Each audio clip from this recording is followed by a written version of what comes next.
ठीक है। तो आज का हमारा टॉपिक है राष्ट्रीय बाल स्वास्थ्य कार्यक्रम या कह सकते हैं आरबीएसके। क्लास शुरू करने से पहले मैं आपको बता दूं, कुछ भी लिखने की ज़रूरत नहीं है। क्लास के नोट्स आपको डिस्क्रिप्शन बॉक्स में दे दिए जाएंगे, वहां से आप डायरेक्ट डाउनलोड कर सकते हैं।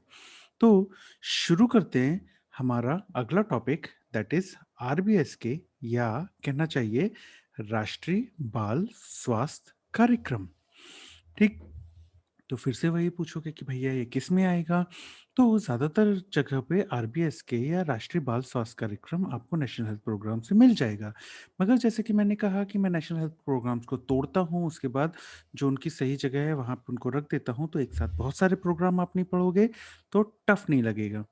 इसीलिए आरबीएसके को आई प्रेफर कि भाई उसको प्रिवेंटिव ऑब्स्टेट्रिक पीडियाट्रिक्स जेरियाट्रिक्स वाले चैप्टर में हमने बच्चों के बारे में पढ़ा है, छोटे बच्चों के बारे में पढ़ा है, पीडियाट्रिक एज ग्रुप के बच्चों के बारे में पढ़ा है, 6 साल से कम उम्र के बच्चों के बारे में पढ़ा है, एडोलसेंट के बारे में पढ़ा है, तो राष्ट्रीय बाल स्वास्थ्य कार्यक्रम हम वहाँ रख सकते हैं। ठीक, आपकी श्रद्धा पे निर्भर करता है, आप जहाँ चाहो वहाँ पे रख के उसको पढ़ सकते हो, मतलब ये है कि पढ़ना चाहिए, बस। ठीक, तो शुरू करते हैं।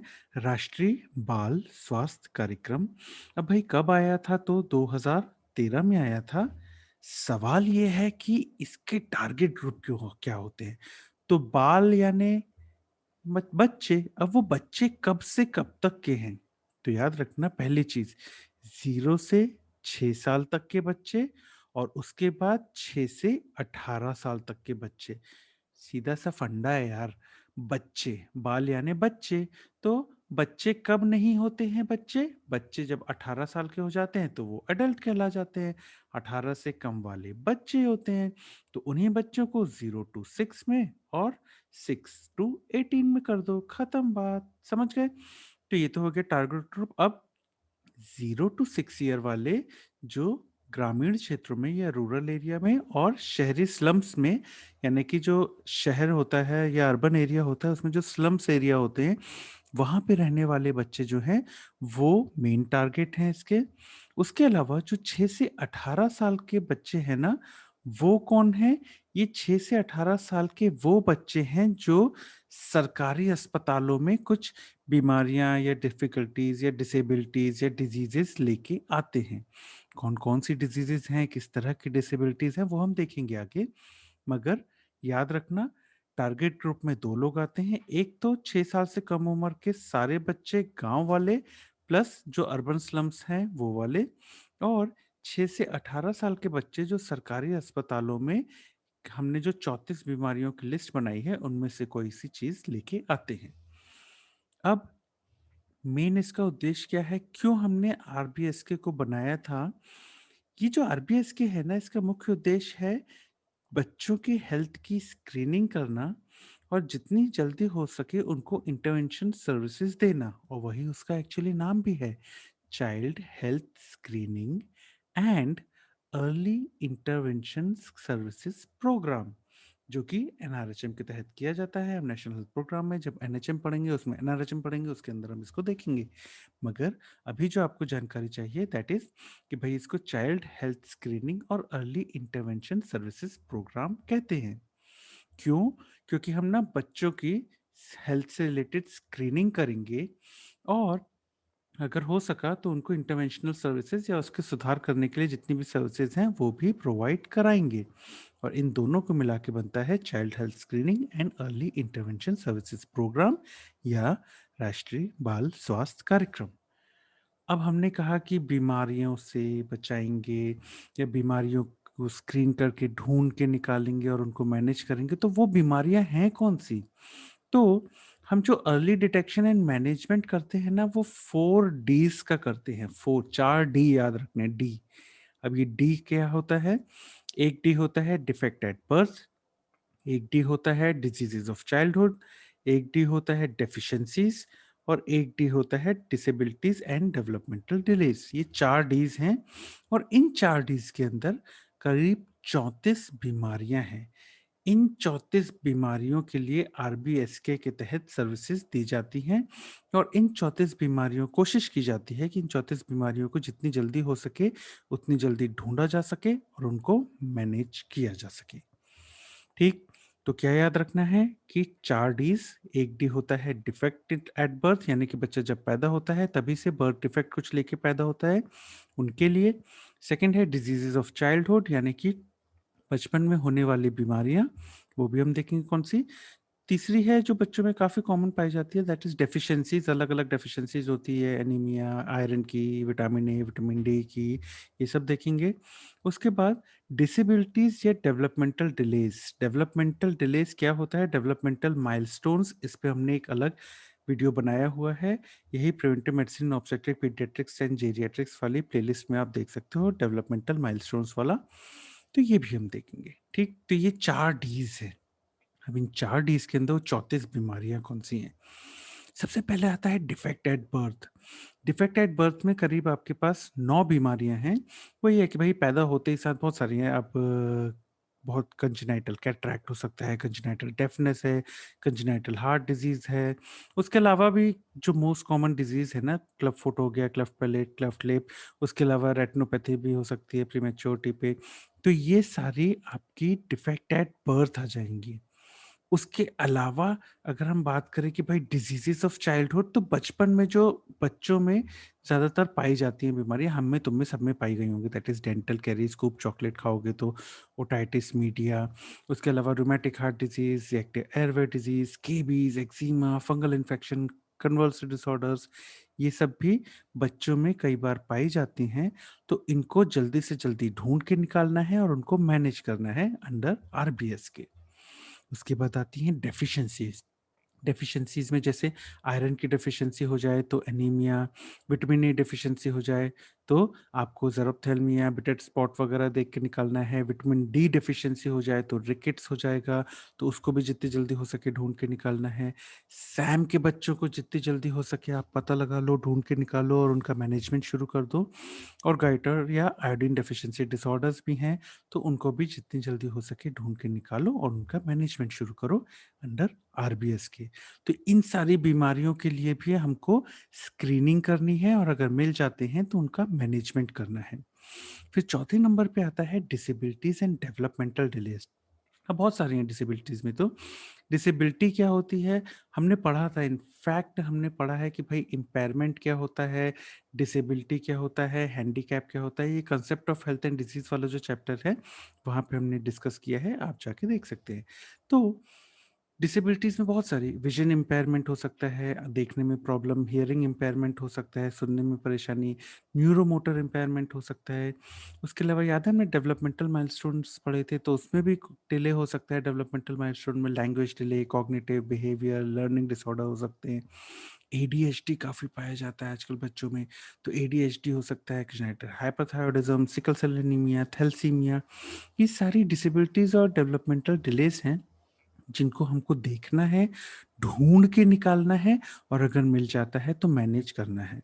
तो इन सारी 34 बीमारियों को हम बच्चों में, जो कि 0 टू 6 इयर्स वाले बच्चे हैं जो ग्रामीण क्षेत्रों में और अर्बन स्लम्स में, और 6 से 18 साल के बच्चे जो सरकारी अस्पतालों में आते हैं, उनमें हमको इन 34 बीमारियों को, इन 4 headings, that is defect at birth, disease of childhood, deficiency, disability and developmental delays, इनके अंदर में इन 34 बीमारियों को ढूँढ के निकालना है और इसीलिए इनकी स्क्रीनिंग करते हैं। हम स्क्रीन करते हैं और ढूँढ के निकालते हैं। तो बार-बार, बार-बार, बार-बार कह रहा हूँ, स्क्रीन करते हैं, स्क्रीन करते हैं, स्क्रीन करते हैं। तो भैया वो स्क्रीनिंग कैसे करते हैं? तो इस प्रोग्राम को इम्प्लीमेंट करने के लिए हम अलग-अलग लेवल पे जाएँगे बच्चों के, उम्र के हिसाब से। पहला तो न्यूबॉर्न की स्क्रीनिंग करेंगे। दूसरा 6 हफ्ते से लेके 6 साल तक के बच्चे के लिए स्क्रीनिंग करेंगे और फिर 6 साल से लेके 18 साल तक के बच्चे की स्क्रीनिंग करेंगे। ठीक? अब ये स्क्रीनिंग कब-कब, कहाँ-कहाँ, कैसे-कैसे करेंगे? सबसे पहली चीज़ कि भैया बच्चा नया-नया पैदा हुआ है, तो हम पहली चीज़ तो ये कर सकते हैं कि फैसिलिटी बेस्ड न्यूबॉर्न स्क्रीनिंग कर सकते हैं। भैया बच्चा ज़्यादातर अस्पताल में ही पैदा होगा, तो जो पब्लिक हेल्थ फैसिलिटीज़ हैं जहाँ बच्चा पैदा हुआ है, वहीं पे ही आप पैदा होते ही साथ बर्थ डिफेक्ट्स की स्क्रीनिंग कर लो, कि कोई माँ के पेट से ही कोई बर्थ डिफेक्ट लेके तो बच्चा नहीं आया। और ये स्क्रीनिंग कौन करेगा? बट ऑब्वियसली डिलीवरी के समय जो लोग होंगे, एएनएम होगी, मेडिकल ऑफिसर होगी और गायनेकोलॉजिस्ट होंगी। तो ये लोग मिलके स्क्रीन करेंगे, बच्चों को देखेंगे कि कहीं कोई बर्थ डिफेक्ट या पैदा होते ही साथ कोई कंजेनिटल डिसऑर्डर लेके तो नहीं आया है। तो ये चीज़ आपने फैसिलिटी बेस्ड स्क्रीनिंग में कर दी। चलो, अगर फैसिलिटी बेस्ड के बाद सेकंड भी आती है, that is community based screening. अब ये कम्युनिटी बेस्ड स्क्रीनिंग कौन करेगा? देखो, फैसिलिटी बेस्ड स्क्रीनिंग किसने की थी? जो पब्लिक हेल्थ फैसिलिटी में अवेलेबल थे। कौन थे? ANM, medical officer, gynaecologist. अब कम्युनिटी बेस्ड न्यूबॉर्न स्क्रीनिंग कौन करेगा? जो कम्युनिटी पे हेल्थ वर्कर होगा। वो कौन होगा? वो होगी हमारी आशा। तो ना, आशा याद है हमने पढ़ा भी था, health care of the community वाले चैप्टर में आशा में हमने पढ़ा था कि पोस्टनेटल विजिट्स करती हैं। तो जो आशा जब पोस्टनेटल विजिट या होम विजिट्स करती हैं, तब वो कम्युनिटी स्क्रीनिंग करेंगी न्यूबॉर्न की। तो न्यूबॉर्न की स्क्रीन करके उनको मेन प्रायोरिटी उनकी क्या है? मेन प्रायोरिटी उनकी होती है कि भैया लो बर्थ वेट के चिल्ड्रन हैं अगर, तो उनको ढूंढ के निकालना। और सेकंड चीज़ है कि अगर कोई बच्चा है जो किसी क्रॉनिक इलनेस, कोई लंबी बीमारी से ग्रसित है, तो उसको भी ढूँढ के निकालना है, ठीक है? तो ये 2 चीज़ उसकी मुख्य ज़िम्मेदारी होगी कि भैया, एक तो कि लो बर्थ वेट वाले बच्चे को, दूसरा ऐसे घर के बच्चों को जिनमें बहुत लंबे समय से बीमारियाँ चली आ रही हैं। तो ये 2 चीज़ आपको ढूँढ के निकालनी है आशा को। और भी आशा की ज़िम्मेदारी होती है, आशा को मोबिलाइज़ करना रहता है कि भई माँ को बोलना रहता है, जाओ, जाओ, जाओ, जाओ, आंगनवाड़ी सेंटर में जाओ। क्यों जाएगी आंगनवाड़ी सेंटर में वो? क्योंकि वहाँ पे भी तो स्क्रीनिंग करना है। वहाँ पे आंगनवाड़ी वर्कर होगी, वहाँ पे मंगलवार या शुक्रवार को एएनएम भी आएगी, वो भी बच्चे की स्क्रीनिंग करेगी, देखेगी कि भई कोई डिसऑर्डर तो नहीं है, कोई डेफिशिएंसी तो नहीं है, कोई बीमारी तो नहीं है। ये सारी चीज़ों के लिए वो भी स्क्रीन करेगी। तो कम्युनिटी बेस्ड स्क्रीनिंग में आशा का बहुत मुख्य रोल है कि भैया जब होम विजिट करती है तब उसको स्क्रीन करना है। किसके लिए स्क्रीन करना है? लो बर्थ वेट तो नहीं है बच्चे। लो बर्थ वेट याद रखना कि एलबीडब्ल्यू मोस्ट कॉमन कॉज होता है प्रीमेच्योरिटी, और लो बर्थ वेट हमने पढ़ा था किसमें? नियोनेटल डेथ में, उसके बाद इन्फेंट डेथ में, उसके बाद पेरीनेटल में भी जो 0 to 7 डेज वाले होते हैं उसमें भी। तो लो बर्थ वेट वाले बच्चे को ढूंढ के निकालना है, और दूसरा ऐसे बच्चों पे भी ध्यान देना है जो कि ऐसे घरों में रहते हैं जहाँ लंबे समय से बीमारियां चली आ रही हैं। ठीक, तो ये तो हो गया न्यूबॉर्न की स्क्रीनिंग। अब आती है बच्चों की स्क्रीनिंग, यानी कि 6 हफ्ते से लेके 6 साल तक के बच्चों की स्क्रीनिंग। तो ये 6 हफ्ते से लेके 6 साल तक के बच्चे, कुछ याद आ रहा है 6 साल से कम उम्र के बच्चे क्या? अगर आपको याद हो, हमने आंगनवाड़ी सेंटर, इनफैक्ट आप वीडियो में जाके देख सकते हो, हमने health care of the community वाले चैप्टर में आंगनवाड़ी वर्कर या आंगनवाड़ी सेंटर डिस्कस किया है। इनफैक्ट हमने इसी में preventive medicine, obstetric paediatrics, geriatrics में आईसीडीएस भी डिस्कस किया है। तो आईसीडीएस, आंगनवाड़ी सेंटर आईसीडीएस के तहत होता है। इसकी बेनिफिशियरीज कौन होती हैं याद है? 0 से 3 साल के बच्चे, 3 से 6 साल के बच्चे। उसके अलावा भी होती थी, अडोलसेंट गर्ल होती थी, women of reproductive age group होती थी, प्रेग्नेंट मदर होती थी और नर्सिंग मदर होती थी। इनसे हमको मतलब नहीं है। 0 to 3 और 3 से 6 ईयर्स के बच्चे होते थे, तो बस उनको ही तो हमको स्क्रीन करना है। तो यही तो 6 हफ्ते से 6 साल के बच्चे हैं, तो वो आंगनवाड़ी में तो आएँगे ही। तो आंगनवाड़ी वर्कर, हेल्पर और एएनएम जो आती हैं वहाँ पे टीकाकरण के दिन, वो लोग मिलके इन बच्चों को स्क्रीन करेंगे उन 34 बीमारियों के लिए। सिंपल, समझ गए? तो दूसरा है, जो 6 हफ्ते से 6 साल तक के बच्चे हैं, उनको आंगनवाड़ी सेंटर बेस्ड स्क्रीनिंग करेंगे। क्योंकि ये 6 साल से कम उम्र के बच्चे तो वहीं पे जाते हैं आंगनवाड़ी सेंटर में, तो वहीं स्क्रीनिंग कर लो, ठीक है? अब आते हैं थोड़े बड़े बच्चों की तरफ। थोड़े बड़े बच्चे, दैट इज़ 6 साल से 18 साल तक के बच्चे। ये 6 साल से 18 साल के बच्चे कहाँ मिलेंगे?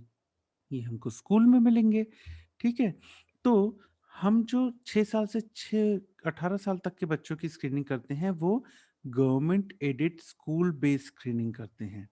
अब ये government aided school based screening के तहत इन बच्चों की स्क्रीनिंग की जाती है आंगनवाड़ी सेंटर में साल में 2 बार, और जिस भी स्कूल में वो हैं, उस स्कूल में साल में 1 बार। समझ गए?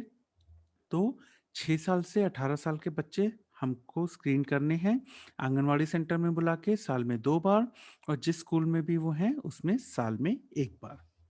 किसके लिए स्क्रीन कर रहे हैं हम? वही 34 बीमारियों के लिए, वही 34 बीमारियाँ जो 4 हेडिंग्स के तहत हमने की थी, उन बीमारियों के लिए। उसके बाद इसी 6 साल से 18 साल के बच्चों के लिए एक ना हम एटलीस्ट 2 मोबाइल हेल्थ टीम्स बनाते हैं हर ब्लॉक में। ब्लॉक के तहत हमने पढ़ा था, याद है, health care of the community में, कि एक ब्लॉक में एक सीएचसी होता है, उसके बाद सीएचसी के तहत पीएचसी भी होते हैं, उसके नीचे फिर सब सेंटर होते हैं, उसके नीचे आंगनवाड़ी सेंटर होते हैं। ये सब हमने पढ़ा था, पर याद रखना, एक ब्लॉक लगभग लगभग बोल रहा हूँ, लगभग लगभग 1 लाख की पॉपुलेशन में होता है। तो हर ब्लॉक में एटलीस्ट हम 2 मोबाइल हेल्थ टीम बनाते हैं। ये 2 मोबाइल हेल्थ टीम का मुख्य काम क्या है? ये जो मोबाइल हेल्थ टीम है, इनका मेन काम है कि ये जो 6 से 18 साल के बच्चे हैं, इनको स्क्रीन करें और उनमें ढूँढ के निकालें वो 34 बीमारियों को। अब इस मोबाइल हेल्थ टीम में होता कौन-कौन है? तो देखो भई, 2 आयुष मेडिकल ऑफिसर होते हैं, 1 मेल, 1 फीमेल, 1 एएनएम या स्टाफ नर्स होती है और 1 फार्मासिस्ट होता है। ठीक है? तो ये मेन चीज़ होती हैं जो मोबाइल हेल्थ टीम में ये लोग होते हैं। तो आपको इस पे वाइवा और एमसीक्यू बन सकता है, इसीलिए आपको याद रखना है 2 AYUSH medical officer, 1 male, 1 female, 1 ANM या स्टाफ नर्स और 1 फार्मासिस्ट। ठीक? तो इस तरह से पूरा का पूरा प्रोग्राम इम्प्लीमेंट होता है। समझ में आया कि पहले तो हमने डिवाइड कर लिया कि भैया न्यूबॉर्न, फिर हमने 6 साल 6 हफ्ते से 6 साल, फिर 6 साल से 18 साल। अब न्यूबॉर्न हमको जहाँ मिलेंगे वहीं जाके हम स्क्रीन करेंगे। तो न्यूबॉर्न या तो अस्पताल में मिलेंगे तो अस्पताल में स्क्रीन कर लें, एएनएम मेडिकल ऑफिसर और गायनेकोलॉजिस्ट, या तो न्यूबॉर्न घर पे मिलेंगे तो आशा चली जाए घर पे होम विजिट करने और वो कर ले। उसके बाद 6 हफ्ते से 6 साल वाले कहाँ मिलेंगे आपको? आंगनवाड़ी सेंटर पे, तो आंगनवाड़ी सेंटर पे स्क्रीनिंग कर लो। उसके बाद 6 साल से 18 साल के कहाँ मिलेंगे? तो मुख्यतः वो स्कूल में मिलेंगे, तो उस स्कूल में जाके एक बार कर लो जाँच और फिर आंगनवाड़ी बुला लो और 2 बार, हर साल में 2 बार आंगनवाड़ी में कर लो।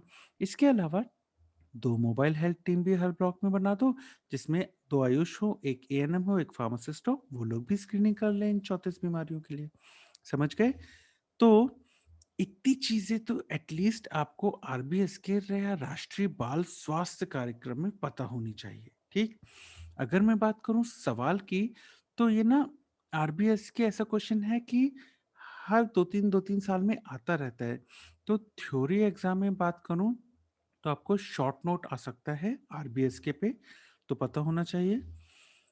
इसका एज़ सच अलग से तो मेरे को लोगो अलग से तो देखने को नहीं मिला, लेकिन इस तरह से आपको आरबीएस के लिखा आ जाए अगर, तो उसके बारे में क्वेश्चन बन सकता है।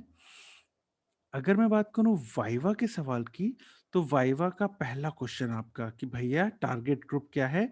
तो रूरल एरियाज़ और अर्बन स्लम के 6 साल से कम उम्र के बच्चे और गवर्नमेंट हॉस्पिटल में एनरोल होने वाले 6 से 18 साल के।